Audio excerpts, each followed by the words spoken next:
Alright, guys, today we're going to be reacting to how Germany will shape the EU elections. The champagne. The EU's heavyweight. Not only does it boast the largest population and economy within the EU, but it also stands as one of the most influential countries in the bloc. With a whopping 96 seats out of 720 in the EU Parliament, Germany isn't just participating, it's leading the charge, holding more than 13% of the total seats. And there's more. The leader of the biggest EU political party is German. And have you ever heard of this lady? Again, she's German. Therefore, when Germany goes to the polls for the EU elections on June the 9th, it matters. So if you are German, make sure you participate. So who can Germans I think vote this is a for? little bit Here's a behind, but sup- I think some of the results were very, very far right, Super correct? quick rundown on the major players, from largest to smallest according to the latest polls. Leading the pack is the center-right CDU-CSU coalition, with a comfortable 29% of support. They're very pro-EU, advocating for much stronger EU defense measures, including EU aircraft carriers and missile defense shields. They also support very strict migration laws, proposing stronger EU borders and the creation of migration centers in third countries. And Interesting. lastly, they want to integrate economic growth with environmental protection. The right-wing populist AfD holds 16%. They are strong Eurosceptics, pushing for an EU referendum to potentially establish a European economic community without losing national sovereignty. They propose reverting to national So currency. basically, compared to the United States, they're more like state rights. They're more into the state right and no further government. And advocate for a stricter migration policy, demanding tighter borders and remigration. Next are the Greens with 16%. They are pro-EU and seek a peaceful, free EU, focused on citizens' prosperity and climate sustainability. They aim to make Europe the first climate-neutral continent. In terms of migration, they call for more humanitarian aid in crisis areas and want a long-term, fair European asylum policy. The center-left SPD, at 17%, is pro-EU, fighting for European health and social unions, including labor standards and reduced working hours. They also want to do a lot more for defense and a fair migration So reduce more working hours for payment more, I guess. policy, emphasizing solidarity, protection of vulnerable groups, humane border controls, and legal sea rescues. Humane border Sarah controls. Wagenknecht, at 7%, are Eurosceptics, advocating for an EU overhaul towards greater national sovereignty. They oppose EU expansion to include new members like Ukraine, and are also against arming Ukraine. They also have a strict stance on migration and support processing asylum. So the orange party and the blue party, they're very similar, but they're left wing, huh? That is interesting. Applications at EU borders or in third countries. And finally, the center-right liberal FDP, holding 4%. They support the EU and advocate for reduced bureaucracy and stronger defense capabilities. They are dedicated to empowering the EU, especially in foreign and security policy, calling for a European defense union and a European army. The individuals on the screen are the leading candidates representing their respective political parties. Yet Ursula von der Leyen stands out as the most probable I know you guys don't see it like this, but as an American, this is a federal state. Federal state, the European Union for me, is a federal state with their own states. And you guys don't see it like that, but the way I see it, this is basically like an early United States republic. Before Civil War. 1840 maybe. A lot of states, they used to have their own monetary currency. In this case, you guys use almost the same currency.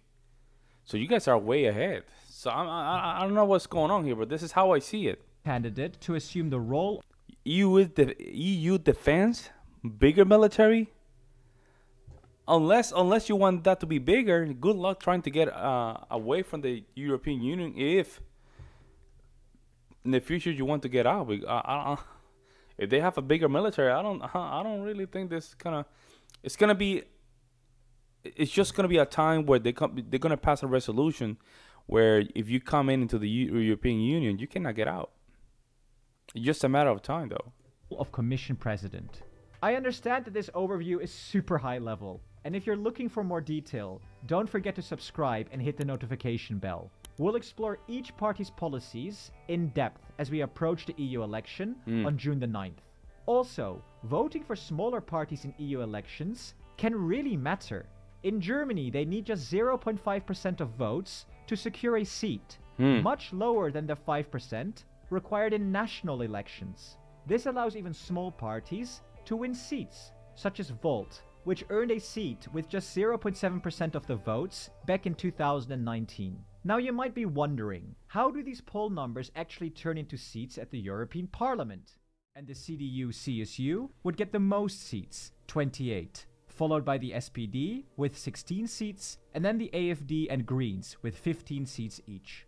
Bear in mind that there's a small margin of error, parties too, and that some of the seats in the other column could be redistributed into the bigger parties. But the real question is, what happens next on the European stage? Well, here's where it gets interesting. In EU politics, national parties like the CDU, AfD, or SPD don't directly pull the strings. For instance, there isn't a CDU party sitting in France, or an SPD in Romania. Instead, Europe works a bit differently, through political families or groups. For instance, Germany's CDU-CSU joins forces with other like-minded parties from all over Europe. Wow. They teamed up with France's Republicans, Spain's PP, and over 30 other parties to form a supergroup known as the European People's Party. So this is when they get to those seats, it's more about the European Union rather than their own country. In short, EPP. Yes, it is a little complex, but hang tight. We've got a visual that'll help clear things up. It shows which German parties contribute to which European political groups. Based on the current polls, most German seats would come from the CDU-CSU and bolster the European EPP party. The AfD, on the other hand, aligns to the IND group, and the Greens to the Greens European Free Alliance, the SPD to the SD, and the FDP to Renew Europe, and Bündnis Sarah Wagenknecht is not affiliated to any group yet. And here's something crucial for German voters to understand. Casting a vote for your national party like the FDP isn't just about local preferences. It is also an indirect vote for the Renew Europe group. This is significant because being part of Renew Europe, where Macron's Renaissance Party holds a majority, might require the FDP to compromise on some of their ideas. Wow. Remember, if you're voting in Germany or elsewhere in the EU, think beyond your national parties. So, onto the European level. Who's currently winning? This chart illustrates the current composition of the European Parliament versus recent polling data.